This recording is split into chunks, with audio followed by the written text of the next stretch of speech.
Blake Farmer, and this is Nashville. Nashville's racing roots run deep. In the heart of our city is a racetrack that is one of the oldest in America. It's short, it's bumpy, doesn't have space for giant crowds NASCAR's known for, but it's got big fans, including legendary driver Dale Earnhardt Jr. He retired from the big NASCAR Cup Series nearly a decade ago, but he'll still get behind the wheel from time to time, including at the Fairgrounds Speedway in April. We just didn't have any experience or knowledge or expectation of what Nashville would be like. And when the race started, we were, our pace slowed way down. We were all struggling for grip. And it was a lot of fun seeing everybody try to, face those challenges and move around the racetrack. And you could open up the entry and change your line and try to do things that might help you get a good drive off the corner. Or you could just throw away the extra to the corner and really charge down into the bottom of the corner on entry and try to maybe gain your ground that way. And you could try all these different things every single lap. It was a ton of fun. And the racetrack's got a lot of bumps, a lot of character. And it seems to change a lot throughout the day and throughout the race. So you're always having to stay on top of what you think the track is doing and where you think you need to put your race car to be fast. That's a review from Dale Earnhardt Jr., who just raced on the Fairgrounds track here just in the last few weeks. We're going to get a better understanding of the significance of the Fairgrounds Speedway this hour and talk about racing culture more generally here in Middle Tennessee, including the complicated history of the much younger Nashville Superspeedway in Wilson County. In the studio, we've got Larry Woody and Joseph Love. Larry's a retired sports writer who started covering racing here. I don't know, was it back in the 1960s, Larry? Late 1960s. Late 1960s. Okay, well, don't want to age him too much. And Joseph Love across from me here is a photographer and a painter, also a motorhead and a racing enthusiast who combines his passions by painting drivers and cars with an exhibit still making the rounds called Black Speed. Welcome to This is Nashville. Well, thank you for having me. We also have Gary Baker on the line, a retired attorney who has also owned racing teams, owned tracks themselves, including for a time the lease for the Fairgrounds Speedway and more famous ovals like Bristol Motor Speedway. Welcome to This is Nashville. Thank you, Blake. It's great being with you and with Joseph and with always and with Larry Woody. Glad to have you all together, and we'll be taking calls later this hour, or if you'd like to jump in on the conversation on our video stream, it's an easy way to do it. We're streaming at youtube.com/@WPLN. You can just open up the live chat. Gary, maybe I'll start with you. As somebody who used to own Nashville's track, hearing Dale Earnhardt Jr. talk about it, doesn't sound like a great place to race if it's all this bumpy. But is that kind of the point, that it's the history that makes it fun?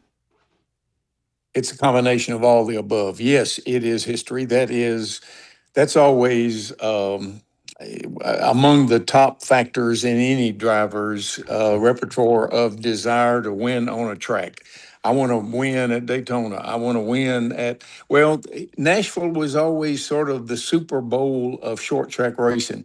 Back when we originally started the All-American 400, the reception among the drivers from all over the country, I don't remember, Larry would probably be able to tell me as well, but we had well over 100 entries for that event, and it was well known. You win the All-American 400, that was the epitome of short track racing.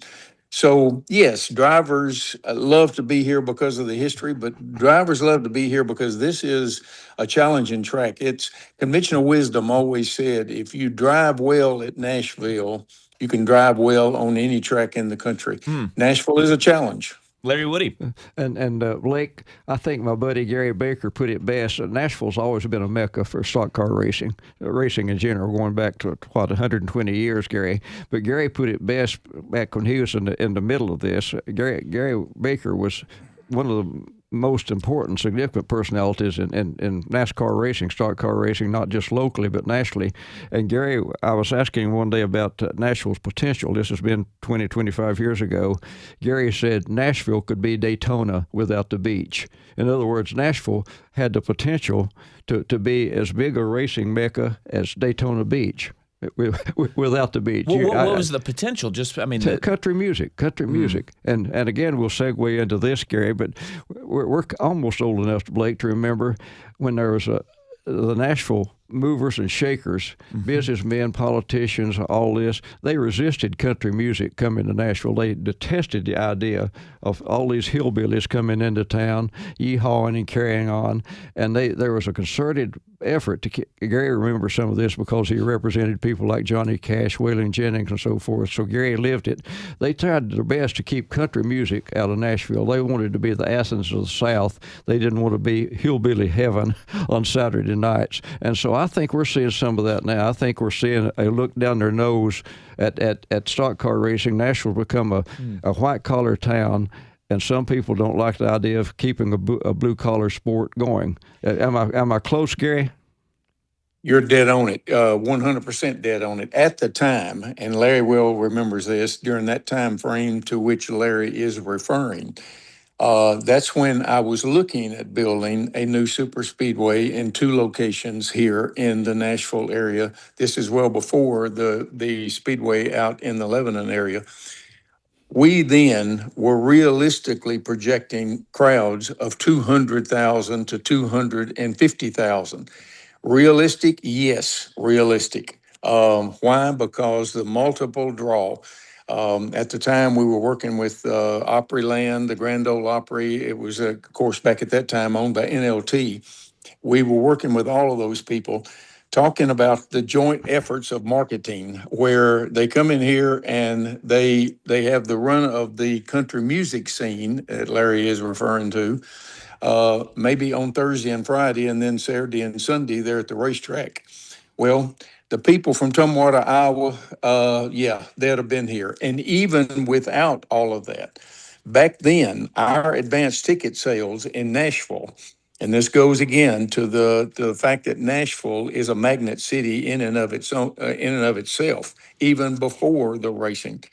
Nashville would typically, our advanced ticket sales would go to between 38 and 42 states in the union. People would drive here because they want to see a race at Nashville. That was the potential back then, and that's just how solid Nashville has been part of the bedrock of this entire community and economics of the city of Nashville. Well, we'll get back to some of those country music connections and even just kind of the heart of Nashville's tourism industry. But Joseph Love, I want you to help us understand kind of the different, even within racing, kind of the various parts. I mean, there's stock car racing, NASCAR, Formula One, IndyCar feels like a different thing, and I guess it's more been your passion. What are the differences in kind of the crowds that those draw?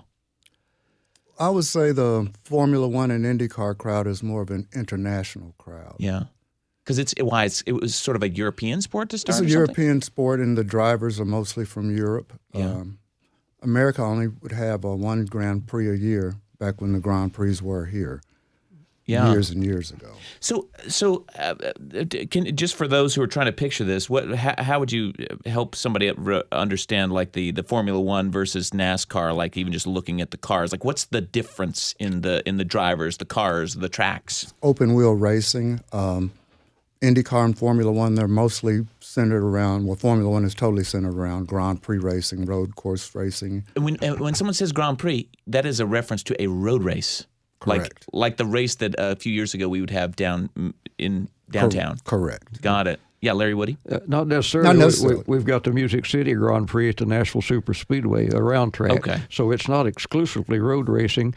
And again, going back to Gary Baker, Gary drove NASCAR. Gary not only owned tracks and teams, Gary is a NASCAR driver. Right.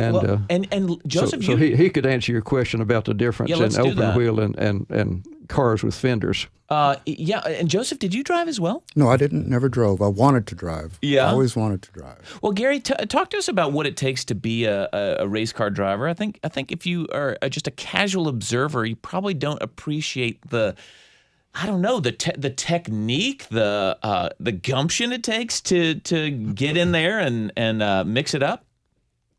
Well, it helps if you start off being just a little bit crazy. I figured that was part of the recipe. A little bit. Like Waylon's song, I've always been crazy, but it kept me from going insane. And I believe that pretty well describes most of the drivers. Larry would testify to that from interviewing so many of them. But, Yes, it is. It is an intensity level that people just do not understand or appreciate. When people try to say race car drivers aren't athletes, I just want to tell them, get in the car, sit in there for 3 hours, sometimes 4 hours. We've recorded temperatures in the cars of over 130 degrees. You've got 4 layers of uniform on, full enclosed helmet, etc. The G forces, the strain it puts on your body are immense. Through the corners at 200 miles an hour at a track like Daytona or Charlotte, even whatever. But as bad as the physical ramifications are, even on a much higher level is the mental. I've argued cases. We're talking about Hospital Corporation of America international tax case in Saudi Arabia. I'm arguing that. You say, Money, you better be on your mental game up top. Compared to turning 5 laps at Talladega at 200 miles an hour, surrounded by 42 other cars at the time, the mental requirement is just something that's practically impossible to describe unless you've been there, because there are no breaks, there are no timeouts, there are no the driver who blinks slowly is going to be in the wall. I'm Blake Farmer. This is Nashville. You're listening to a show about our racing roots. Gary Baker, former owner of several tracks, a retired attorney here in Nashville. Larry Woody, a retired sports writer, and Joseph Love, who is an artist and a racing enthusiast. Joseph, talk to me about your experience at our local track. I mean, has there been much open wheel racing at that track? The speed of the fairgrounds? The fairground speedway. No, not that I'm aware of it. They'll have Legends cars, which I consider, Legends cars. Describe those. I'll let Larry. Kind of a hobby level car, smaller okay. cars. Basically, Joseph, like you said, a hobby level. Yeah. Well, and so does that mean somebody who's an open wheel racing person doesn't have a whole lot of racing to watch here locally? Well, I would like to see the fairgrounds expand. Actually, I came to the fairgrounds back in the early '80s. I'd sold a welder to a police officer. He invited me to the race. Well, wait, so this is like somebody who's working on a crew or something for He had a car, He had and his car. you had some gear you sold him, and he says, "Come on to the race." Come on down to the track, and had a young family at the time. You did. Wife and kids, and I was sitting down close to the pits, and they started throwing ice at us. So I didn't feel very welcome. And I never really went back after that. I started to take my kids to Formula One and IndyCar racing, traveling the country, and that's how we would spend our summer vacations. Wait, this ice thing, you're saying you kind of took this as a you're not welcome here kind of a Pretty thing. much. We were in a section by ourselves. And Yeah. Wow. I'm sorry to hear that, Larry. Yeah, Blake, there's no question that people like Joseph, unfortunately, had bad experiences. Stock car racing started out as basically a redneck southern sport. Moonshiners would run moonshine on the weekends and go racing to cow pastures on Saturday. And black people weren't welcome. It wasn't an inclusive sport. Now, thankfully, about the time I started covering it, it started to change. The culture started to change, and it's a welcome change. We've got black drivers in all levels now. Absolutely. And I say, well, Gary knows more about the history of the early history, but basically, there's been a concerted effort to change the culture and make it more inclusive and more welcoming. And I think, Gary, NASCAR has succeeded. We like to say NASCAR never cared what color you were except green. Green, exactly. Green was the only color. That's the only and they color that realize there's a matters. lot of Josephs out there. I've got friends who take their sons to race, black friends who take their sons to Michael Jordan. You might have heard of Michael Jordan. He is eat up with stock. He co-owns a team. He lives he says it might be more exciting than playing basketball. Now, when Michael Jordan says something might be more exciting than playing basketball, but the point of the story, the point I'm trying to make in a bumbling way, it's so much more inclusive. You could go to the track now, Joe. You would be embraced. You'd be welcome. Your son would be welcome. And Gary, I think you would echo those sentiments. That we've come a long way. They even asked me to paint Richard Petty last year. Exactly. Really? When you hang out with Richard Petty, Joe, they asked me to paint him at the fairgrounds. When you paint Richard Petty, that's as good as it gets. Right. Well, Gary Baker, help us close out this segment here. I mean, is some of that baggage still kind of hanging around? Not really. Not really. It's all in the history books. Two things to clarify the history books. Probably, yes, what Joseph is talking about. Sadly, but truly, yeah, it was it's in the history of all aspects of our life, and thankfully, we can now say it's relegated to the history books by and large. Because keep in mind, NASCAR even now has an active diversity program that they're working. So it's not just a passive acceptance kind of thing now. It's an active causation that they're determined to make this happen. And by the way, just to clarify, from the history standpoint, open wheel cars have been here at Nashville on multiple occasions. The very first I remember, and I'm talking about I'm a little kid now, back when Nashville was still a dirt track. The Bobby Graham in the black Bardall Special, lapping that track, just fascinating to watch those open wheelers go through that dirt. Wait, sideways. was this made in the 1950s before it was paved and like a bank track? Going back to the late 40s, early 50s. Wow. Yes, that was while it was still a dirt track and the open wheels were here. And even when I had the track, we did have open wheel cars here, sprint cars. They were extremely fast. They were frankly a little too fast for the track. And the danger level was there. Barney Oldfield, interrupting you, Gary. Barney Oldfield came in and raced at the fairgrounds. Maybe the most famous historical figure. I know Barney Oldfield. Well, Joseph, tell us about Barney. Well, Barney Oldfield was a racer, had his credentials, Indy 500 winner, and Jack Johnson, world champion boxer, challenged Barney Oldfield to a race. Yeah.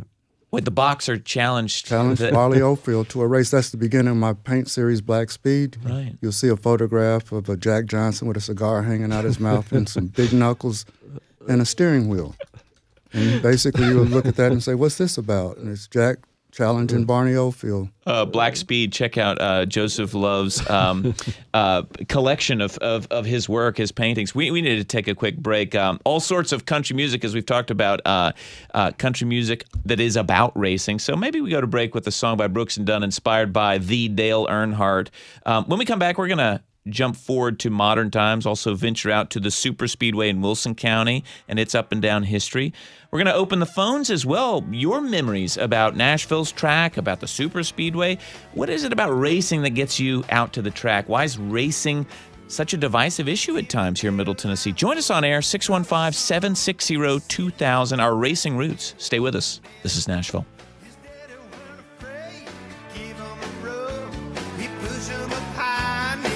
Like a suck. And little Dale said, why you drive so mean? He said, son, that ain't a car, that's a racing machine with Jason, sun and money. Easy come, just watch him go. Funding for This is Nashville comes from you, our listeners.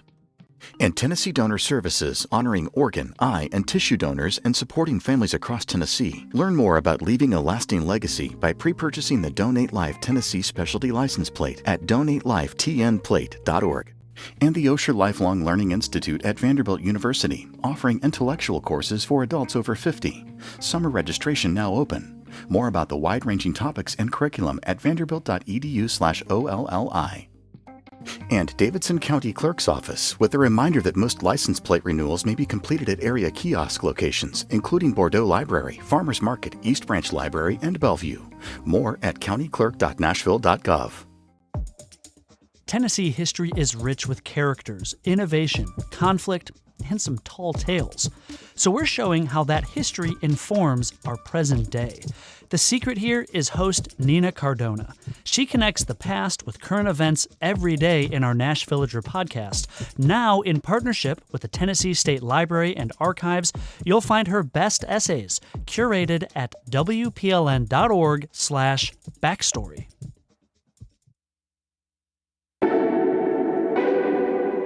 I'm Blake Farmer. This is Nashville.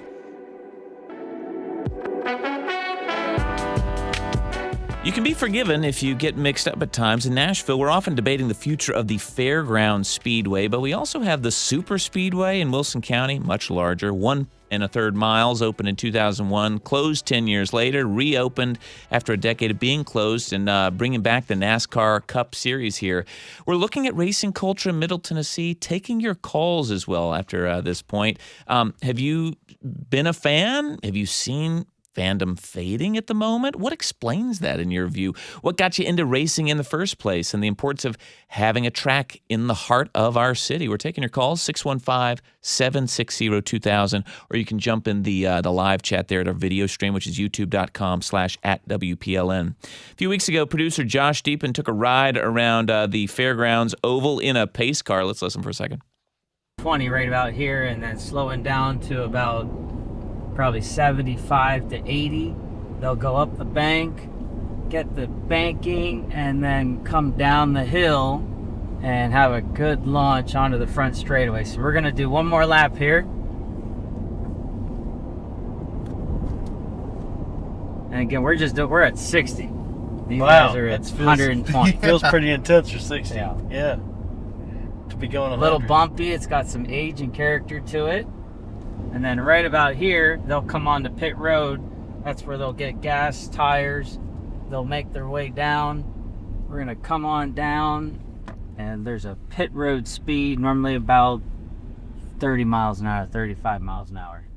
All right, we're slowing down to inspect this track in the middle of the city and its history. Our guests are Larry Woody, retired sports writer, team and track owner Gary Baker, and artist and racing enthusiast Joseph Love. Let's maybe jump to the bigger track, not to confuse listeners here, but like, what was the plan for the Super Speedway when it was built, when there was also this track here in the middle of town? Well, a brief history was, and Gary is more of a historian than I am. The brief history was to eventually Dover Motorsports built a track with the plan to bring a cup race in, a big league race. They couldn't do it the first 10 years. They suspended operations and reopened about 6 years ago and got a cup race. So I think, Gary, that was the difference that put it over the top. It's like if the Titans left town and you brought a minor league football team in, fans wouldn't come out. And they just didn't come out to support those second and third tier races. After they got the Premier Cup race, the place is sold out. You can't get a ticket. It's sold out 2 months in advance. And the week before last, when they ran the cup race at the Super Speedway, it was the highest rated sports event in the nation that weekend. It beat every other sport. And usually, Gary, I think that's pretty much true, except maybe for the Masters and the Super Bowl. When a NASCAR race runs on TV, it's usually the highest rated sports event in the country at the time, as was the Super Speedway. The track in Gladeville was number one. Well, Joseph Love, what is it about racing that people love watching? Because, again, I think to the casual observer, it's like, well, it's a lot of people doing the same thing around in a circle, but obviously it doesn't take too much, attention to see something more. Well, it depends on what your audience is. As you said in the beginning, I'm a motorhead. I collect cars, restore them myself. I drive a V12 twin-turbo Mercedes. I love speed. Most people are into the technology involved in it. Some of the fans are. I'll give you, for instance, if you go to the Indy 500, they say that's the largest sports event. A lot of the people aren't really into racing. It's more of a party atmosphere. Almost like going to the Kentucky Derby or something. Correct. Okay. So your enthusiasts are the people who will be at the Well, races. what are the enthusiasts watching during a race? Are you watching the pit crew? Are you watching the drafting? I'm going to get in trouble. I cover it as a photographer and as a Yeah. reporter, so I'm looking at it from a different angle. I'm looking at the shots that I can get. I see, yeah. Larry? I've covered every sport known to man and some that might not be known to man, from the NFL to Vanderbilt beat writer, Kentucky Derbies, Super Bowls, everything. I agree with Frank DeFord, the great Sports Illustrated writer. He said stock car drivers are the most fascinating athletes he ever covered. This is, in my opinion, the greatest sports writer in the world. And as Joseph said, there was a basketball game on TV last night. Some people might have seen it. Right.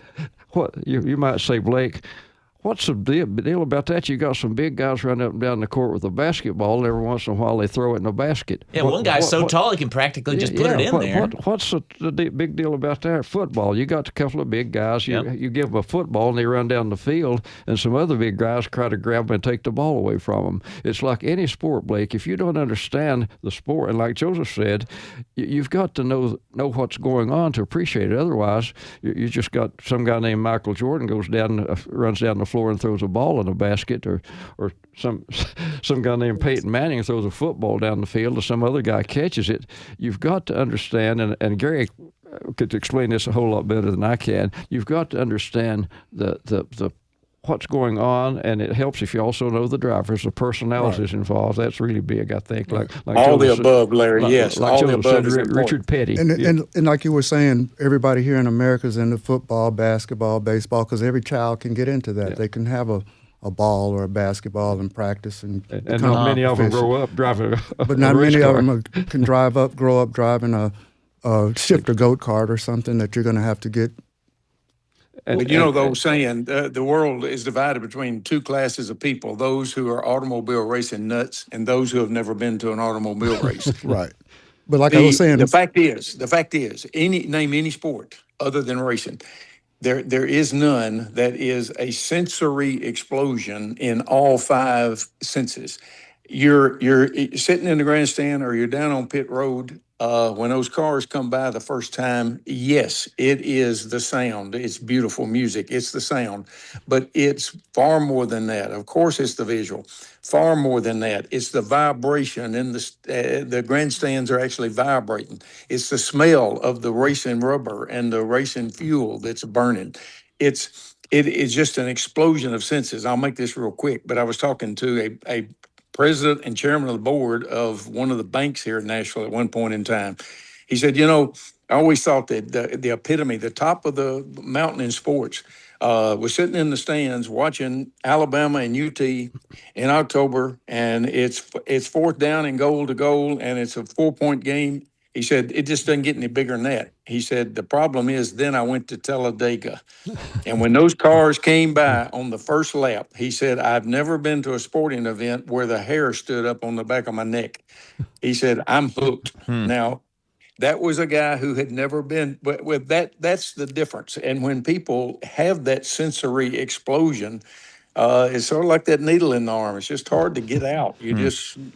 You just sort of love going back and getting that explosion of your senses again. And along that line, I remember Ernest Hemingway's great line. He said there's only 3 sports: mountain climbing, bullfighting, and auto racing. Everything else is a game. Right. And back to what I was speaking of about the sports. One of the first team owners I met and that welcomed me, other than Chip Ganassi and some of the other ones, was Walter Payton. Mm. Walter Payton thought I wanted to hang out because of football. I was like, oh, no, sir. You want it? No, sir. You're a team owner. That's what I'm interested in. What do you mean? He owned a team, Payton Coin Racing. Yeah. A lot of people didn't know that. Yeah, he was before Michael Jordan. Yeah, he was before Michael Jordan. Yeah. Wow. So this great football player. Great football star. Owned on an IndyCar race team. I didn't realize Anytime that. we come to the races, we'd be camped out. He would say, hey, they treating you okay? We're race fans. Of course they're treating you okay. Blake, it's a pretty well-kept secret, I'm afraid, that how many black people, minority people, are involved in NASCAR. Daughtry, remember, of course, Daughtry, that grew up in stock car country. Bobby Norfleet calls him. Michael did, like Michael Jordan. Talked to Bobby Norfleet at times. It's a very well-kept secret. Right. It's a famous saying that Michael Jordan's father would be real quick to tell you that the epitome, the number one athlete is the automobile racing driver. And I remember the sportscaster at the time challenged him, said, no, wouldn't you think it's basket? No, it's not basketball players. the top sports athlete or race car drivers, that was Michael Jordan's father. So Michael grew up. And by the way, when we're talking, we cannot let that chapter close in this conversation without at least saying the name Wendell Scott. Most definitely. Wendell Scott, like I said, Bobby Norfleet. And Wendell Scott, can you, for the listeners and me. He was a stock car racer. Stock car racer. He was the first successful black stock car racer. I think, Gary, before Bubba Wallace came along, Wendell was the only black driver to win a big league NASCAR race, and that kind of segues into some of the shameful history of our sport. When he won the race in Jacksonville, Florida, a white beauty queen was supposed to present the trophy to Wendell, and they couldn't locate the trophy for some reason. So the white beauty queen didn't get to come up on the stage and hug Wendell and give him the trophy. They sent it to him later. So, but times have changed like that. I interviewed Wendell several times, and he said you wouldn't believe the people that embraced him in the sport. Now, a lot of the fans didn't. He had to put up with a lot of stuff from the fans. The sport, the drivers, Ned Jarrett, the famous announcer who died this week, he gave Wendell his hand-me-down engines, extra engines, parts. All the white drivers embraced him. They admired his grit, his courage, his toughness, and Wendell was I think, Gary, one of the most respected and highly thought of drivers in the sport. I know the media did, and I know the drivers did. And racism I don't believe, really took place as far as the drivers and the mechanics and things, because they would work together. Yeah. And they just couldn't race together. They would work together. I'm talking about in the 1920s and 30s. And they admired his grit and his toughness. He was one of them. Right. I'm Blake Farmer. This is Nashville. You've got Gary, Larry, and Joseph all talking racing. We're also taking phone calls, and apologies if you were just on the line and I failed to get to your call just now. Please call back if you'd like. What do you see holding back racing in Middle Tennessee? What do you want to see more of? Why is there such a stark divide sometimes between racing fans, everybody else, even though obviously it's incredibly popular? What hooked you? We'd love to hear. Join us on air as we talk about Middle Tennessee's racing roots. 615-760-2000. Joseph, let me ask you. I mean, what is the biggest difference between the types of cars? Is it just about the looks when you're talking about open wheel or stock cars, or do they actually are they different in how they drive? Different sanctions. Sanctioning bodies, different rules. Formula One has a formula that you have to use each year. Teams have to build their own cars. Each sporting event has their own rules and regulations. Some of them are through the FIA. Well, Gary, you've talked about racing culture that, like in Europe, it started kind of as an elite sort of a sport, and in America that it started almost amongst the outlaws and the moonshiners. And I wonder, like, can you still see some of that history shaping racing culture today? Not really. It's more a matter of that's interesting discussion in the history books. Yes, in Europe, racing started in the elite. You were the counts and the princes and all that stuff that came from very moneyed families. Really, sponsorship was not even something that was known at the time. You had the money, you bought your car, you went racing. So it was a very high-end elite sport, started at the top. And as Larry alluded to earlier, here it was more a bottoms up. It started at the bottom with the moonshiners and the outlaws that had to build cars that could outrun the law and the feds. And then they got together and my car's faster than yours. Well, there's a cornfield out there that's empty. Let's go out there and find out. And all of a sudden, racing is born, just like it was in Europe. But in both cases, it gravitated toward the masses, toward the middle. And now in America, it transcends all socioeconomic strata. There is no line of demarcation, as is the case not only in Europe but worldwide for Formula One. And yes, even IndyCar, same thing. Those cars, of course, they're vastly different than stock cars. The technology is different. For the most part, the engine location, everything about the cars are different. But it doesn't matter. Racing is racing to the racing fan. They just want to see two cars side by side, duking it out. Which one's quicker? That's Gary Baker. We're going to take a call before we go to the break here. Tony in Nashville, you're on the show with us talking our racing roots. Go ahead. Yeah, hello. Hi, everybody. Just listening to the conversation, and I wanted to just make a comment. You know, it seems like what I am hearing is we have black drivers, we have black owners, and we have completely solved racism in this country. And so what I wanted to just call out was that's not true. And I can appreciate NASCAR trying to stop their market share loss, put a stop to the revenue because the audience is dwindling. And I appreciate trying to course correct here. I appreciate that. But the gaslighting on this conversation is a little much. It was just a few years ago, Bubba had a news found in his garage. I've been to NASCAR events, and there's rebel flags out in the parking lot. What is NASCAR going to do to address that? Because simply putting black drivers in the seat is the equivalent to saying, I'm not racist, I have black friends. And I'll hang up and listen. Thank you. Tony, thanks for the call. Well, first of all, Tony, you're wrong. There are no rebel flags, Confederate flags at NASCAR racing. Those things have been banned for years. Well, I think he was saying like in the parking lots and like they're still around. Not on the premises. Well. No, Tony's wrong. That's part of the misconception that hangs over this sport, Blake, that's so irritating and aggravating. NASCAR, and we're kidding with Joseph about NASCAR's favorite color is green. I know people, as Gary does, at the highest levels of NASCAR, these changes didn't come about for financially. NASCAR is making more money than it could count already, but it was a matter of conscience. These are good people who run NASCAR. They realize, just like we're talking about Wendell Scott, this was change that needed to be made, not to put a few more dollars in NASCAR's pocket, which it didn't need. This was changes that needed to be made because it was the right thing to do. And I think it wasn't a financial decision. And again, people, it's so aggravating to hear people like Tony who are talking about Confederate flags waving at racetracks when it doesn't exist. They've been, Gary, when were they banned? 4, 5, 6, 10 years ago? At on least. The premises. And Larry, while we're clarifying and correcting, let's also correct the noose in the garage. That was totally debunked.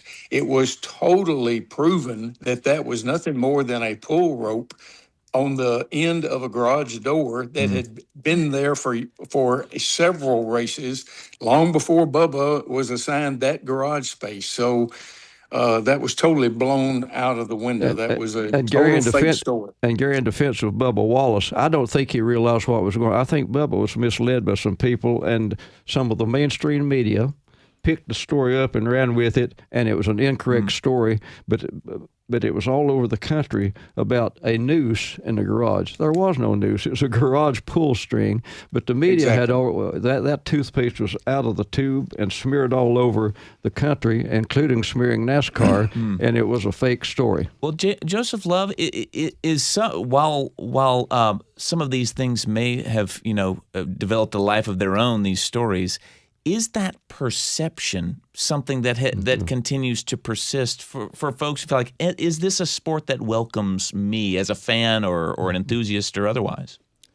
Like they say, it's changed, but once you've experienced that and you can go somewhere else and experience a whole different experience where you're welcomed, it makes a difference. Yeah. And they were saying that it wasn't a financial thing, and maybe it wasn't. But I know that they contacted Mary Ann Howland, which is a good friend of mine, to work with the diversity program. And I know my other racing forums have tried to bring things in, but they want diversity to bring money in, keeping it real. Wait. So you're saying that even this point that Larry's making about the green, you're saying like even diversity. That is the green.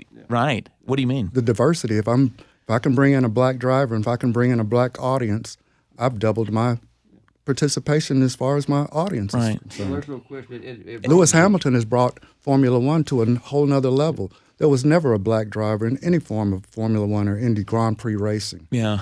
Because it's cost prohibitive. Ron Dennis allowed that privilege It broadens the fan base. But remember, NASCAR had a black driver long before Vanderbilt University had a black athlete. So that's why I say be careful when you paint with this wide brush. NASCAR was integrated before Vanderbilt or UT was, long before. Yes, the same thread, runs through so much of sports or American life, as Gary was saying. We need to take our last break, and we'll be back to wrap up this conversation about our racing roots here in Middle Tennessee. And we welcome your calls on whatever this has brought up for you. The number is 615-760-2000. We'll head to break with a little more. Race and Music, The Intimidator by Charlie Daniels, nickname for Dale Earnhardt. When we return, we'll take more of your calls, 615-760-2000. Stay with us. This is Nashville. Talladega, Alabama, hot day in the fall. And it's pedal to the middle, keep it off the wall. Darrell's passing Marlin and Jeff just took the lead. He's burning up the track, but look out, here comes number 3. Funding for This Is Nashville comes from you, our listeners. And Alliance Bernstein, built on the culture of knowledge and innovation to help advance the financial success of their clients. AllianceBernstein.com. Alliance Bernstein is not affiliated with National Public Radio. And Amazon, proud sponsor of WPLN's daily show, This is Nashville, engaging our differences so we can discover our unity. More on Amazon's community work at aboutamazon.com. And The Higgins Firm, assisting clients with nursing home neglect and serious personal injury cases. Online at thehigginsfirm.com. A Spanish woman falls victim to a scammer on a dating app. Her son, a journalist, goes to Lagos, Nigeria to see if he can find that scammer. Instead, he uncovers a whole cottage industry of men using the internet to cash in on loneliness. He tells us all about it next time on The World. This afternoon at 2 on 90.3 WPLN News.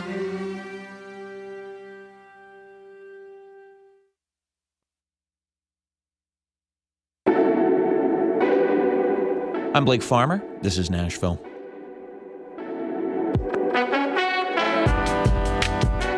We're taking a spin around our racetrack, exploring the legacy of motorsports in Middle Tennessee and looking to the future. We've got this historic track in the heart of the city where many neighbors have conflicted feelings about it. Some would even like to see it go. We've got the Super Speedway in Wilson County, maybe not as busy as it would like to be. Is consolidation an answer? We're going to put the question to our panel, also take your calls, and speak more broadly about racing as a thing that is something that can bring a lot of communities together. The number is 615-760-2000. Our panel is Joseph Love, track owner Gary Baker, retired sports writer Larry Woody. Joseph Love's a racing enthusiast and an artist. And Joseph, as we were heading to break, you were talking about, expanding our view of racing because, as you point out, racing draws people from every walk of life. Talk about what you've seen. Well, I mean, racing is a culture. Everybody wants to go fast. Kids, especially young kids, they see that. I have a problem with this street racing that's going around Nashville now. So you're talking about the kind of thing we read about where they're almost shutting down the interstate. Or drag racing down drag the racing. interstate. Okay. But you left them no alternative. We have no racetrack for them to get their machisto out and say, hey, I can beat you. So they get out here and do it on the streets and endanger citizens. Yeah. When you could start off with the schools, let the schools work with STEM programs to get kids involved from an early age as far as through reading, mathematics, science, have them start building cars, designing cars, building cars. These auto manufacturers around here could get involved with some sponsorship. I think what I'm hearing you say is that they're like this is a natural, almost bridge builder in terms of sport. Every community has kind of racing that they do in some way or another. It may not just be on an oval track under the lights. They sell 600 horsepower cars now. Remember the famous scene in American Graffiti Wait, say it again. The racing scene, drag racing scene in American Graffiti, going back to my era. You know, kids, like Joseph said, kids like to drive cars fast, and if you can get them on a racetrack instead of on the streets. When I first moved to Bellevue, there was a drag strip there. Right. There's a drag strip in Bellevue. Was it? I guess drag strips all over to get folks into racing. Gary Baker, you've I guess something got you into racing too, wanting to go fast. What's your read on what's going on today? Obviously, there's still big crowds watching racing, but you do have some of these biggest tracks taking down some of their grandstands because attendance is down a bit. What explains that, and is it tied to our passion for automobiles?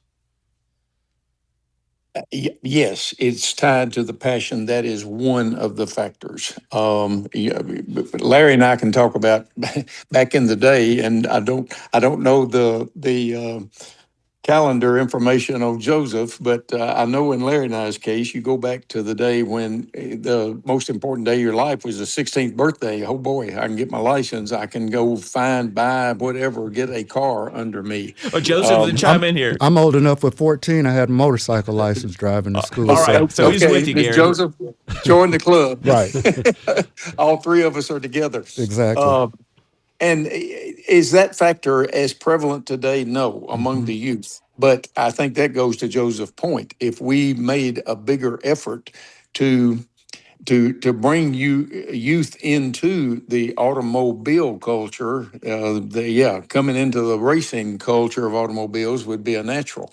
Where were drag strips born? Drag strips were born to get these teenagers off the streets. That's that is the origin of drag strips.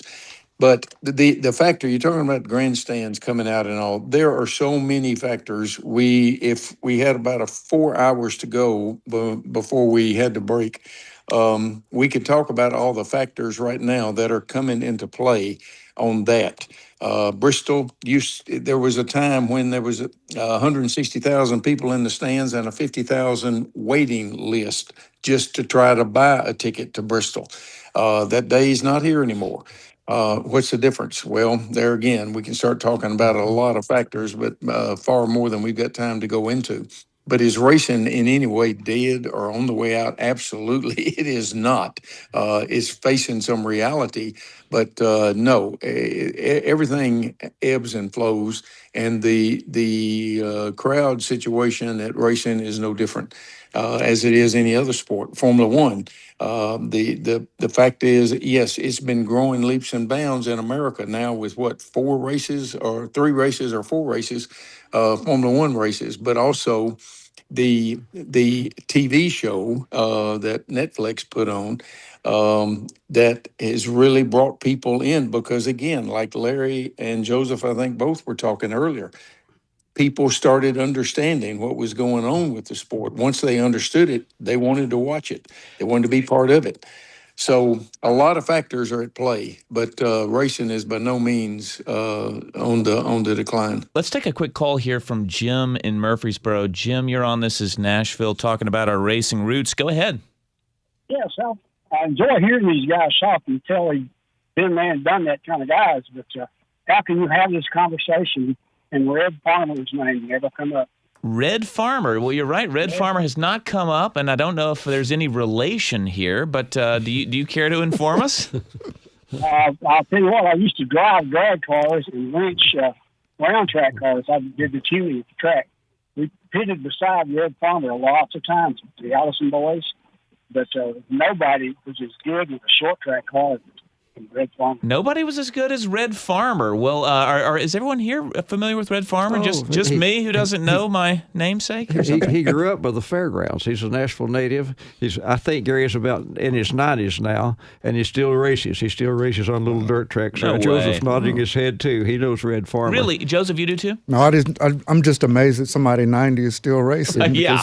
Gary, correct me if I'm wrong. He's either 90 or going down the back stretch, isn't he?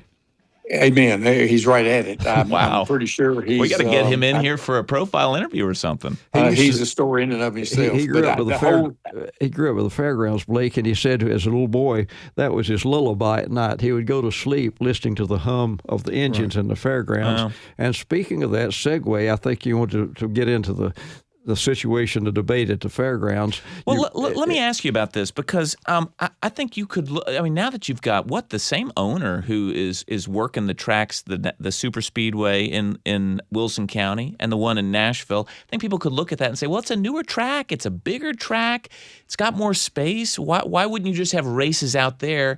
Is it just the history there on the fairgrounds that's the big draw? That's part of it. This is Nashville. And the analogy we're talking about, Blake, the best analogy I've heard, and Joseph was nodding his head, we've got a state-of-the-art opera house in the suburbs. Why don't we tear down Ryman Auditorium? And you ask that question, and people like you, Blake, we shrug. That's a good question. Right. So, but it's part of the, I think Gary would agree, it's sort of part of the city's culture. Yeah. And again, I don't have the a new dog. city Joseph, wants to jump in tear here, down. yeah. The new city wants to tear down everything. They want to move all of the old residents out with these high property taxes and no representation, and tear down all the history.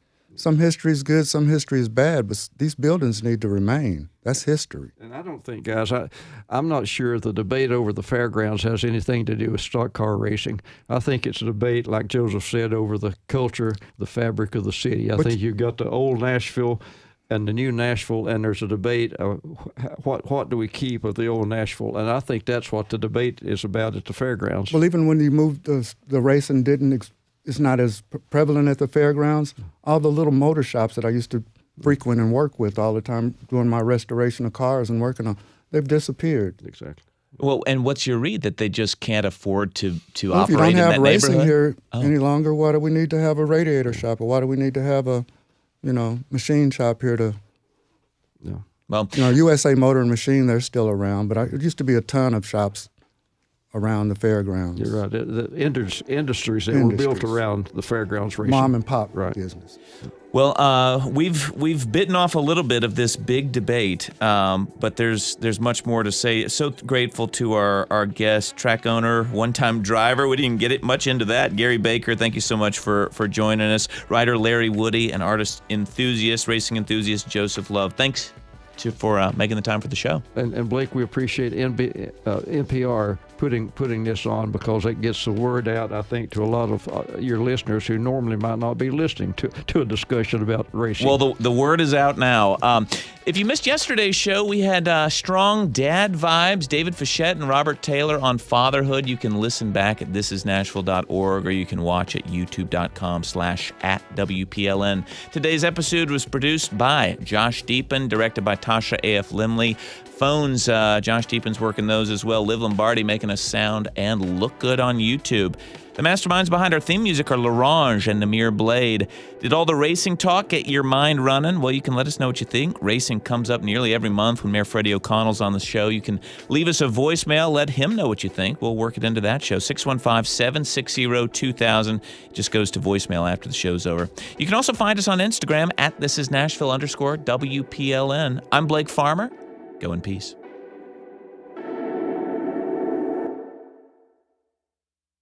The Land Trust for Tennessee is a nonprofit working to preserve the region's natural and historic landscapes, including Glen Levin Farm, a 64-acre